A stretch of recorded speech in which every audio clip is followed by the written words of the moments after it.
여호와의 진노, The Lord's wrath against all nations, 만국을 향한 여호와의 진노. 진노는 다른 말로 심판이라고 할 수 있겠습니다. 이미 말씀드린 대로 모든 선지서들의 공통된 주제는 심판과 구원입니다. 심판과 구원은 동전의 양면과 같다고 했는데, 우리 장차 이 세상도 하나님께서 불로 심판을 하시겠다고, 그래서 장차 불로 심판받기로 가두어 두신 바 된 세상인데, 그건 곧 예수 그리스도의 재림으로 말미암은 심판이고, 또 역설적으로 우리 구원받은 하나님의 택한 백성들에게는 영광의 구원의 날이기도 하죠. 그래서 이사야 34장은 특별히 심판에 대해서 강조하고 있고, 그 다음에는 35장은 구원에 대해서 강조하고 있는데, 그것은 동전의 양면과 같습니다. 특별히 앞부분에서는, 앞장에서는 이 남유다, 즉 이스라엘을 괴롭힌 아수르의 심판에 대한 예언을 많이 강조한 반면에, 오늘 본문은 만국, all nations, 모든 열방에 대한 하나님의 진노와 심판에 대해서 증거하고 있습니다. 이것은 궁극적으로 역사적으로는 이 세상 나라의 대표 샘플로 에돔을 본문에서 언급하고 있는데, 이것은 예언적으로 장차 예수 그리스도의 재림으로 말미암은 이 세상의 완전한 심판, 그 심판을 예견함으로 우리가 이 땅에 사는 이 세상이 그저 좋은 것만 갖고 행복할 것만 갖고 그렇지만 반드시 이 죄로 말미암아 하나님의 심판을 받을 세상인 줄을 인식하고, 이 죄 많은 세상에서 우리 그리스도인들이 하나님이 기뻐하시는 뜻을 따라 살아야 할 것입니다. 믿으시면 아멘 합시다. 네. 어떤 사람이 제일 행복할까요? 누구든지 다 행복을 추구하고 행복하기를 바라는데, 제가 생각하는 우리 그리스도인들의 행복관이라고 한다면, 적어도 우리 성도들, 우리 그리스도인들이 이 세상이 하나님이 창조한 세계인 걸 믿고, 또 우리는 그 가운데서 특별히 영혼 있게 지음받은 존귀한 하나님의 자녀들로 창조된 걸 확신하고, 이 세상을 하나님이 기뻐하신 뜻대로 생육하고 번성하며 또 다스리는 그런 자가 행복자라는 말이에요. 우리의 삶의, 우리 인생의 기원을 분명히 알고, 이 세상 만물의 근원이 어떻게 됐는 줄 깨닫고, 또 장차 어떻게 될 것을 확신하고, 그 가운데서 우리 하나님이 우리에게 명령한 하나님의 뜻, 개인적으로나 교회적으로나 국가적으로나 그걸 준행하는 자가 행복한 자죠. 자기가 어디서 왔는지도 모르고, 이 세상이 어떻게 만들어진지도 모르고, 삶의 목적도 모르고, 장차 이 세상이 어떻게 될 줄도 모르는 까막눈, 까막귀, 이는 불행할 수밖에 없죠. 그저 현실에 춤추는 거예요. 현실의 호불호에 따라서 인생의 감정이 흔들리는 그런 삶을 산 사람이 제일로 불쌍하고, 더 불쌍한 것은 천국에 앉아 있으면서도 교회는 천국의 지점이라고 했는데, 천국에 앉아 있으면서도 여전히 불신자들처럼 살고, 불신자처럼 생각하고, 불신자처럼 이 판단해서 결정하는 삶을 산다면 더욱 불행한 종교인이 되겠죠. 너무 어렵게 말했나요? 좀 더 쉽게 말하면, 하나님을 경외하고 그 명령을 지키는 삶이 사람의 본분이고 최고의 행복을 구가하는 길입니다. 믿으시면 아멘 합시다. 그렇지 않는 것에 대해서는 반드시 심판할 건데, 역사적으로 이사야 선지자를 통해서 하나님의 나라, 유다 나라를 괴롭히고 도와주지 않고 비난했던 세상 나라와, 또 타락한 종교로 예표된 에돔에 대한 하나님의 심판이 아주 구구절절히 잘 기록되어 있고, 이것은 예언의 이중적 성취에 따라서 장차 메시아 시대에 이 세상이 불신 세상도 심판받을 거고 이단들도 심판받을 거고 거짓 종교들도 반드시 심판을 받게 될 것을 가리키고 있습니다. 자, 오늘 본문은 크게 세 부분으로 나눌 수 있는데 크게 따지면 한 두 부분으로 나눌 수 있는 거예요. 1절부터 15절까지 하고 하나는 16절부터 17절까지예요. 1절부터 15절까지는 에돔으로 대표된 모든 원수들의 이 심판받을 상황을 지금 설명하고, 그 다음에 16, 17절은 그 심판 예언의 근원이 하나님이신 것을 거듭 밝힘으로써 예언의 진정성을 확신시켜서 원수와 성도 모두에게 경종을 울려주고 있는 것입니다.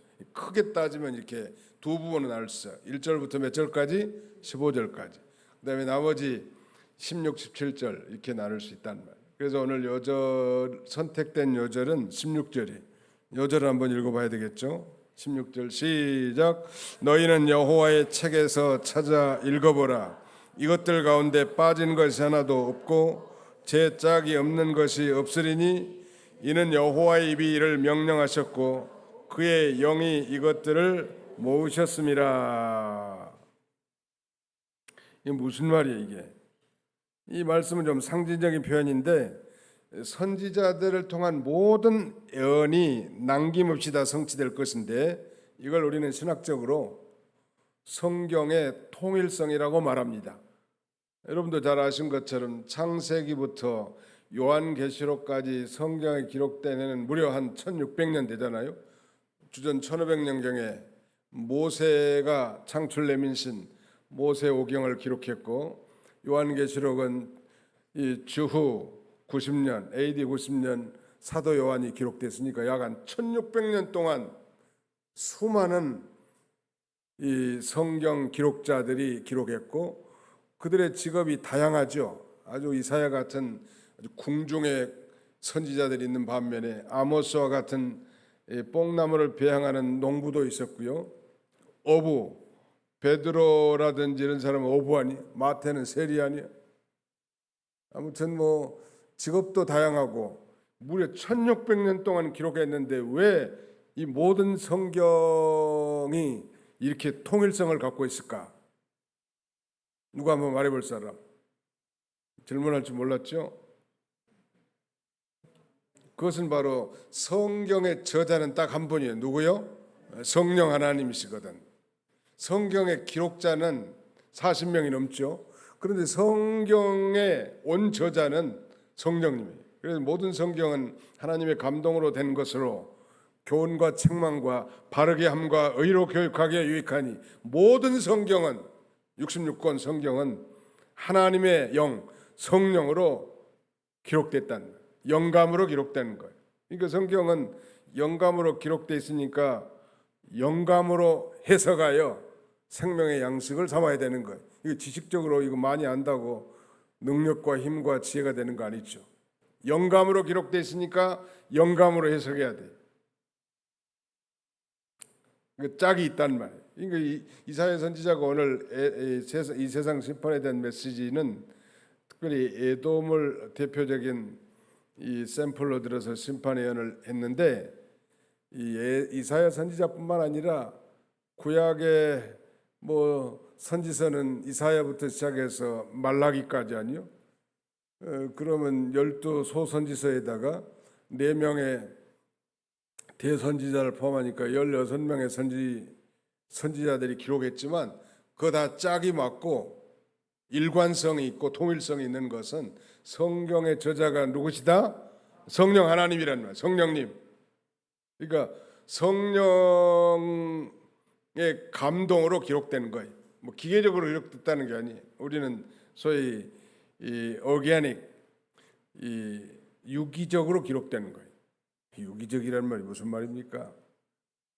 성령 하나님께서 성경의 각 기록자들을 사용하실 때 오류 없이로 기록했다는 설을 가리킵니다. 유기적이라는 기계적으로 하나님이 불러주니까 이렇게 받아 쓰는 정도가 아니라 유기적으로 그 기록자의 학문, 배움의 정도, 기질 이런 모든 걸 활용하시되 오류 없이 기록된 거예요. 성경은. 놀랍죠? 놀라워. 1600년 동안 어떻게 그렇게 다른 사람들이 롱타임 아니요 긴 시간 동안 기록했는데 어떻게 이렇게 짝이 다 맞고 일관성이 있냐는 말이에요. 그러니까 베드로가 말세 예언하고 선포한 메시지가 사도 바울이 예언한 것이라고 말하지 않았습니까? 베드로가 직접 말하는 거예요. 그건 다.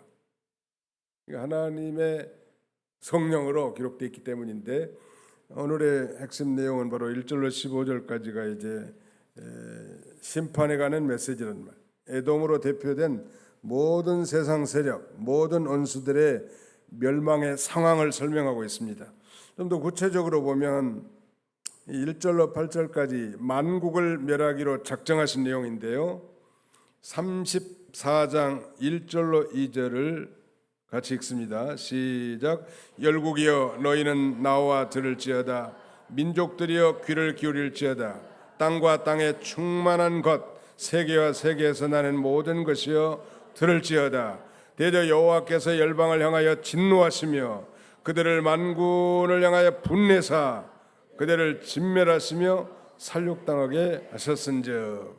하나님이 무서운 하나님이요, 그리고 뭐 사랑의 하나님, 좋으신 하나님, 만능의 하나님 이렇게 다 알고 신앙 고백하지만 죄를 지으면 심판하시는 하나님. 여기 지금 열국이여 하면서 민족들이여 하면서 초청하죠. 너희는 나와 들을지어다. 여기 들을지어다. 또 귀를 기울일지어다. 들을지어다. 같은 내용을 세 번이나 반복하는 것은 삼수는 완전수인데 확실히 강조하는 것이겠죠. 성경에 반복된 것은 강조의 표현이에요. 열국과 만민들을 이렇게 말하자면 불러 모으는 거예요. 물론 이 만국이 증인의 자격으로 부름받은 것이 아니고 그들 자신에게 임할 하나님에 대한 심판을 드러나는 거예요. 지금 이 세상 나라들을 향해 뭐 그들로 하여금 이 말하자면 만국이 증인의 자격으로 부름받은 게 아니라는 거예요. 그들 자신에게 임할 하나님의 심판의 선고를 지금 들으라는 거예요. 세 번이나 반복하고 있잖아요. 들을지어다, 귀를 기울일지어다, 들을지어다. 피고인의 자격으로 부름받고 있는 거예요. 지금 이 부름은 우상을 쫓는 예루살렘 거민들에게 이 하나님의 심판을 선포할 때도 적용된 바 있습니다. 이방인들도 심판을 받겠다네. 이 말세 세상의 모든 대적들, 왕, 세력, 군대, 백성들이 다 하나님의 진노의 심판을 받아서 멸망하게 될 것입니다. 어떻게 보면 이 세상은 진노 아래에 있는 세상이고 또 하나님을 대적하고 하나님을 떠난 인생, 진노 아래에 있는 백성이 그걸 분명히 알아야 된다. 예수를 믿지 않는 사람, 진노를 받을 대상자고 진노 아래에 있는 인생이 이들에게 이 진노를 피하는 유일한 길은 예수를 구주로 믿는 거예요. 왜? 예수님이 대신 진노를 받았기 때문에 예수님을 믿는 사람은 그 진노에서 해방된다는 말. 이걸 우리는 복음이라고 말합니다. 이걸 전하는 거예요. 우리가 할 사명은 대단히 큰 거예요. 전도한 사람. 전에 어떤 사람이 전도하러 갔는데 아무리 문을 두드려도 대답이 없더래. 불러도 대답이 없어. 한참 뒤에서 안 가고 기다리고 있는데 삐그적 문이 열리는데 왜 내가 지금 자살해서 죽으려고 있는데 나를 방해하냐고. 그래서 자살하려고 한 사람을 살렸다는 얘기 들어보신 적 있죠? 그러니까 하나님이 하신 일은 참 신기하다. 요새도 뭐 안 믿는 사람은요, 끄떡하면 한강에서 떨어져 죽고 높은 빌딩에서 떨어져서 죽는 거예요. 물론 그들 환경과 사정을 보면 그럴 만도 하거든요. 근데 우리 그리스도인들은 자살하면 된다 안 된다? 절대 안 되는 거예요. 우리 옆에 사람을 쳐도 절대 안 됩니다. 한 번 시작. 절대 안 됩니다. 어떤 권사님이 나보고 목사님 너무 괴로워 죽겠는데요. 그냥 건물에서 떨어져 죽고 싶어요. 그러면 나보고 하는 말이 그러면 안 되겠죠? 나보고 또 그러더라고. 아주 못도 주고 약도 주고 병도 준다고 하더니 자기가 답은 더 잘 알아. 그래서 이제 일부 보수교단에서는 자살하면 지옥 간다. 이렇게 아주 노골적으로 가르칩니다.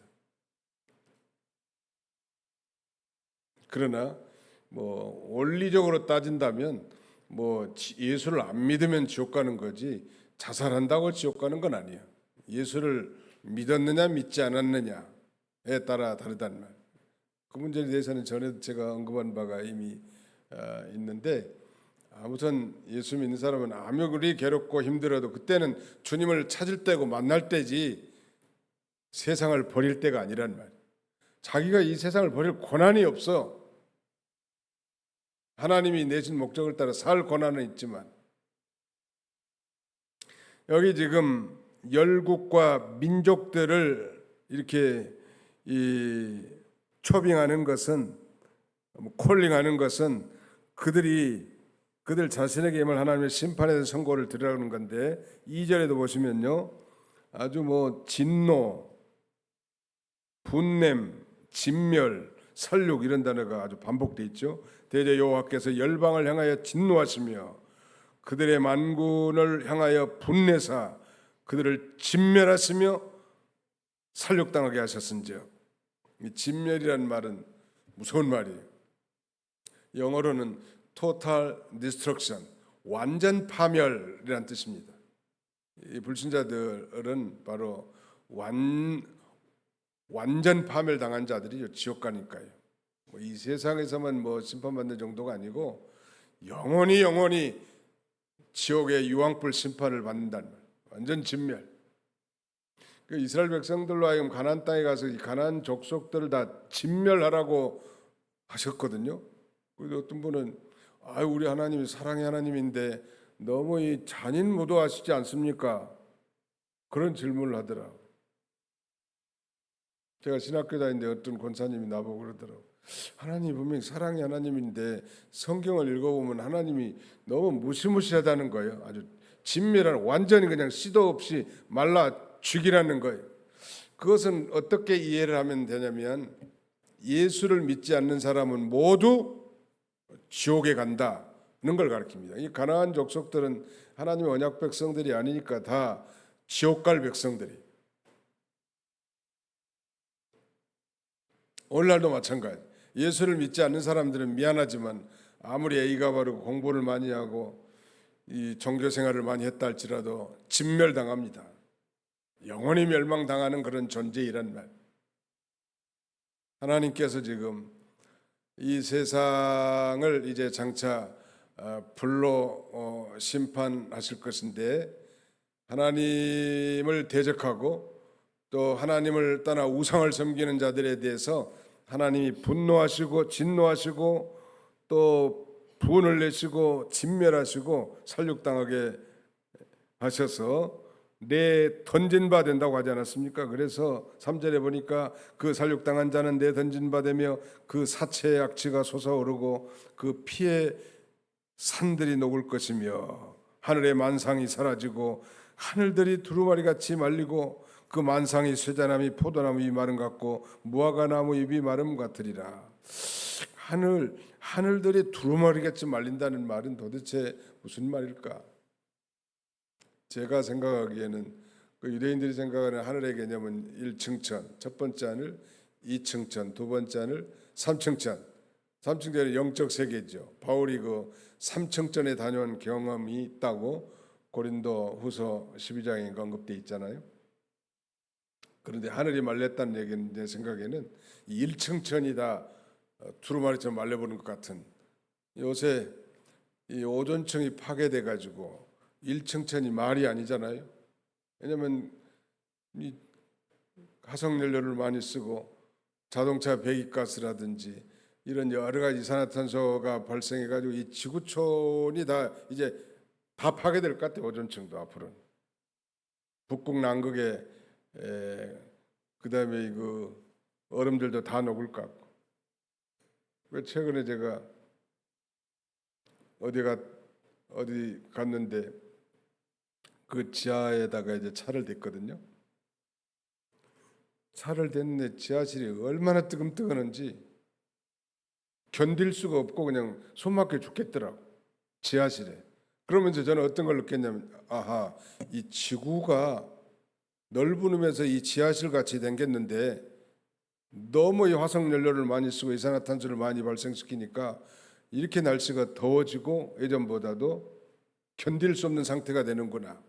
그래서 결국 이 하늘이 말리는 건 아마 그런 개념이 아닌가, 저는 그렇게 이해하고 있습니다. 1층천이잖아요.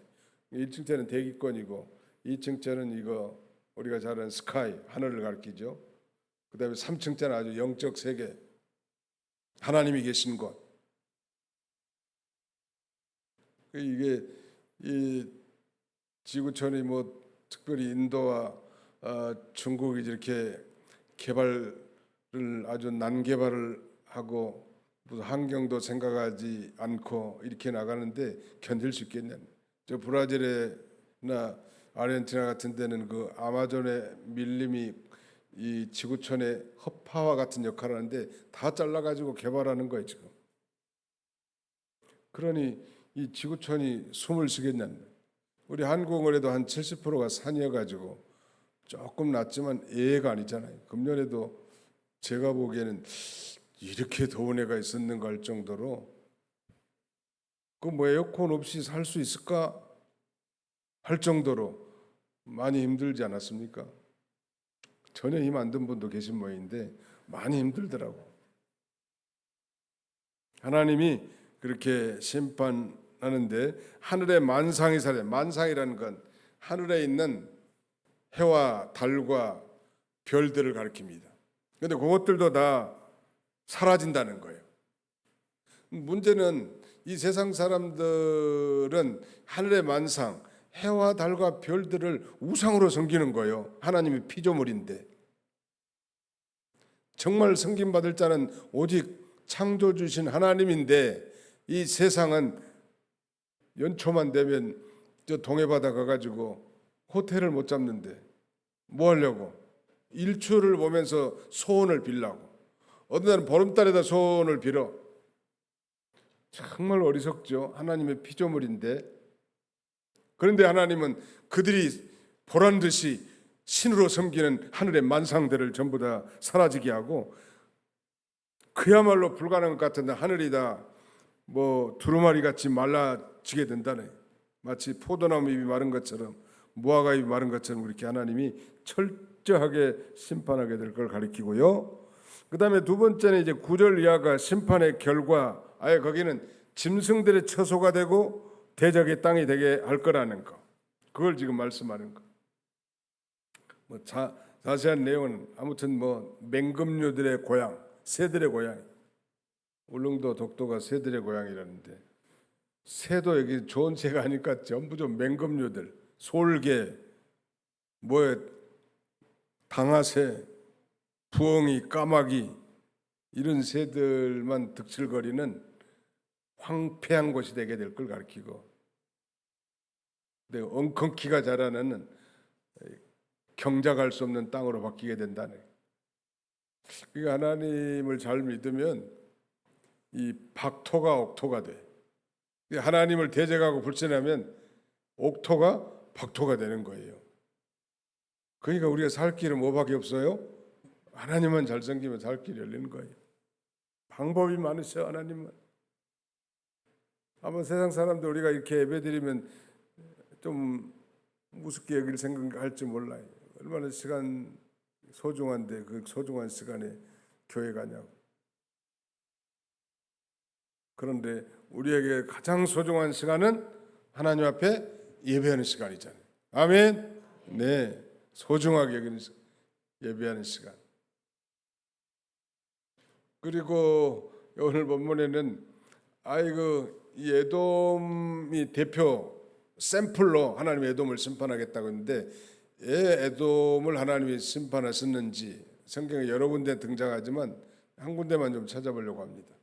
사실 그들은 대단히 교만했고요. 에돔은 에서의 족속들이잖아요.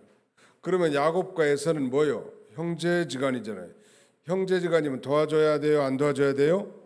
당연히 도와줘야 되는데 그 야곱의 후예들인 이스라엘 백성들이 출애굽해 가지고 나가는데 에돔 땅을 좀 통과 허락을 좀 해달라고 합니다. 우리가 뭐 곡식도 손도 안 대고 물도 안 마시고 혹시 우리 짐승들이 물 마신 것은 대가를 지불할 테니까 소위 더 킹스웨이라고 하는 왕의 대로로 좀 통과하게 해달라고 해도 NO! 안 돼! 그래서 다시 홍해 광야길로 돌아가는 일이 있었습니다. 그걸 하나님이 굉장히 큰 죄로 본 것 같아요. 에돔의 멸망을 한 장으로 그려는 성경이 5자로 시작해요. 오바다의 주제는 에돔 멸망에 가는 것입니다. 거기 자세하게 잘 언급되어 있는데 우리 한번 찾아볼까요? 오바다가 어디가 있어? 오바다가 어디가 있어요?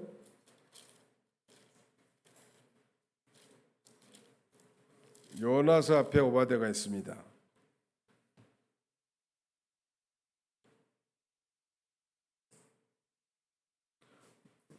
10절부터 14절까지 한번 읽어보겠습니다.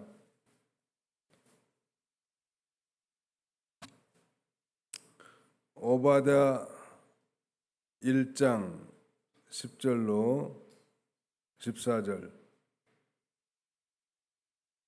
같이 한번 읽어보실까요? 시작. 내가 내 형제 야곱에게 행한 포악으로 말미암아 부끄러움을 당하고 영원히 멸절되리라. 내가 멀리 있었던 날 곧 이방인이 그의 재물을 빼앗아가며 외국인이 그의 성문에 들어가서 예루살렘을 얻기 위하여 제비 뽑던 날에 너도 그들 중 한 사람 같았느니라. 내가 형제의 날 곧 그 재앙의 날에 방관할 것이 아니며 유다 자손이 패망하는 날에 기뻐할 것이 아니며 그 고난의 날에 내가 입을 크게 벌릴 것이 아니며 내 백성이 환난을 당한 날에 내가 그 성문에 들어가지 않을 것이며 환난을 당하는 날에 내가 그 고난을 방관하지 않을 것이며 환난을 당하는 날에 내가 그 재물에 손을 대지 않을 것이며 내 거리에 서서 도망하는 자를 막지 않을 것이며 그 고난의 날에 그 남은 자를 원수에게 넘기지 않을 것이니라. 여기는 에돔이 이 유다 나라가 바벨론에 포로 잡혀갈 때 에돔이 바벨론 편을 들어주는 거예요. 얼마나 못됐냐는 말이에요. 오늘날로 말하면 이 타락한 교회가 참 교회를, 타락한 신자가 참 신자를 고발하고 그 다음에는 이 망하는데 앞장서 준 거예요.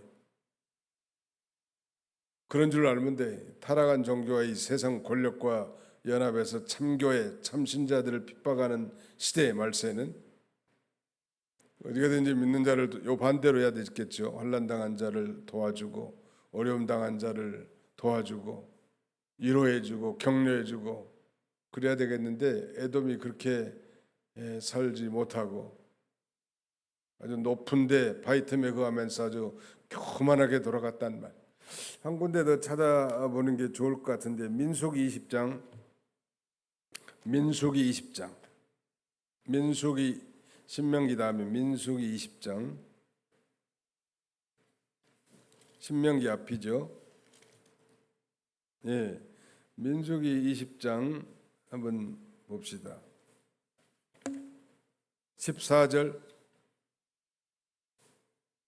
14절부터 좀 상당히 긴데 17절부터 21절까지 한번 같이 읽겠습니다. 시작. 청하건대 우리에게 당신의 땅을 지나가게 하소서. 우리가 밭으로나 포도원으로 지나가지 아니하고 우물물도 마시지 아니하고 왕의 큰 길로만 지나가고 당신의 지경에서 나가기까지 왼쪽으로나 오른쪽으로나 치우치지 아니하리다 한다고 하라 하였더니 에돔 왕이 대답하되 너는 우리 가운데로 지나가지 못하리라. 내가 칼을 들고 나아가 너를 대적할까 하노라. 이스라엘 자손이 이르되 우리가 큰 길로만 지나가겠고 우리나 우리 짐승이 당신의 물을 마시면 그 값을 낼 것이라. 우리가 도보로 지나갈 뿐인즉 아무 일도 없으리이다 하나 그는 이르되 너는 지나가지 못하리라 하고 에돔 왕이 많은 백성을 거느리고 나와서 강한 손으로 막으니 에돔 왕이 같이 이스라엘이 그의 영토로 지나감을 용납하지 아니하므로 이스라엘이 그들에게서 돌이키니라. 형제 족속이 마땅히 도와줘야 할 에돔이 이렇게 박대했단 말. 우리는 에돔과 반대되는 삶을 살는데 믿는 사람들을 어떻게 도와주고 그들의 필요를 채워주고, 이게 진정한 사랑, 이웃사랑. 절박한 도움이 필요한 모든 자가 우리 그리스도인들의 진정한 이웃이라고 했는데, 이기적으로 살지 말고 어떻게든지 형제의 어려움을 보면 도와주라. 어떻게든지 어려울 때 친구가 진정한 친구라는 말이 있잖아요. 그래서 오늘 제목처럼 만국을 향한 여호와의 진노인데, 특별히 타락한 교회 대명사라고 할 수 있는 에돔도 이 만국이 심판받을 때 심판을 받는데, 그들이 심판받는 아주 중요한 제목은 자기 형제국인 이스라엘을 박대하고 아주 교만하게 돌아간 그 죄 때문에, 또 유다 나라가 바벨론에 포로 잡혀갈 때도 바벨론 편에 든 거예요. 얼마나 참 못된 짓 했냐는 말. 그러나 하나님은 다 기억하시고 그들을 지구상에서 완전히 멸절시켰는데, 그 지역이 역사가들이 하면 그 이스라엘 땅의 그 데드시 사해 언저리고, 거기에 그야말로 이 완전히 에돔이란 나라는 없어져 버리지 않았습니까? 거기 한 번만 보세요. 8절, 9절, 10절 한번 같이 읽습니다. 시작. 에돔의 시내들은 변하여 역청이 되고 그 뒷걸은 유황이 되고 그 땅은 불붙는 역청이 되며 낮에나 밤에나 꺼지지 아니하고 그 연기가 끊임없이 떠오를 것이며 세세 항모하여 그리로 지나갈 자가 영원히 없겠고. 하나님이 심판하시는 거예요. 그리고 그 땅을 또 마치 그 하나님께서 이스라엘 백성들에게 가나안 땅 12지파에게 분배해 준 것처럼 누구에게 분배해 줬는지 보세요. 17절 같이 읽습니다. 시작. 여호와께서 그것들을 위하여 제비를 뽑으시며 그의 손으로 줄을 띄어 그 땅을 그것들에게 나누어 주셨으니 그들이 영원히 차지하며 대대 거기에 살리라. 그것들은 곧 아까 말한 당아새, 그다음에 뭐예요? 올빼미, 그다음에 까마귀, 고슴도치, 이런 애들한테 분배해 줘 버렸다는 거예요. 하나님은 자기 마음에 든 사람에게 분배해줘. 땅도 과거에는 이스라엘 백성들에게 이 여호수아를 통해서 가나안 땅을 점령하고 분배해 줬잖아요. 근데 거기서 그러나 범죄하고 하나님을 거스린 사람은 땅을 뺏어버려. 땅을 뺏어가지고 하나님 마음에 맞는 거기다 땅을 또 주는 거예요. 우리 일제 36년 동안 땅 빼앗겼죠. 또 36년, 거의 35년 후에 다시 또 땅을 부여받았다는, 이건 대단한 큰 축복이에요. 누구한테 분양해 버렸어요? 당아새와 고슴도치, 부엉이와 까마귀, 여기다 아주 타조, 승냥이, 이들의 고향으로 하나님이 분양해 줬단 말이에요. 하나님을 대적하고 하나님을 거스르는 이 세력은 반드시 심판을 받을 거고, 장차 믿지 않는 이 세상은 불로 심판받기로 가둬두신 바 된 줄 알고 거기에 부활해동하지 말고, 아무리 세상이 바뀌고 환경이 바뀐다 할지라도 우리는 여호와 하나님이, 우리가 지난 시간에 살펴본 대로 여호와를 경외함이 우리의 보배니라. 여호와 하나님을 경외하는 것이 최고의 보배고 보한 줄 알고 이렇게 믿음으로 살아가는 저와 여러분들이 다 되시기를 주님의 이름으로 축원합니다. 기도합시다. 하나님 아버지 감사합니다. 오늘도 이사야 선지자의 심판의 메시지를 통하여 이 세상도 장차 불로 심판받을 장망성인 줄을 인식하고 우리가 이 장망성에 살지만 그들과 부하내동하지 않고 하나님을 경외하며 그 명령을 따라 살아가는 우리 모두가 다 되게 하여 주시옵소서.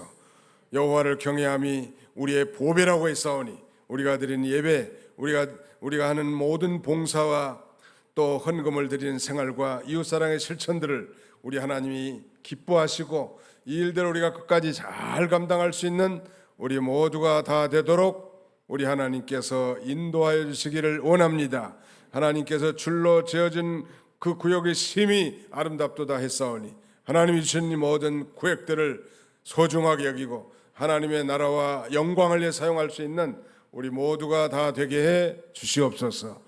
특별히 육신의 질고로 고난 중에 있는 형제들, 또 사고로 고통 중에 있는 우리 가족들 하나님 불쌍히 여겨주시고 어려운 가운데서 더 하나님을 찾고 더 하나님을 의지하며 하나님 앞에 가까이 나갈 수 있는 귀한 계기가 되도록 우리 하나님이 은총을 나려 주옵소서. 남은 주간도 우리 성도들의 모든 가정과 직장, 사업장, 자녀손들 인생의 앞길에다 축복하셔서 하나님께서 영광을 받아 주시옵소서.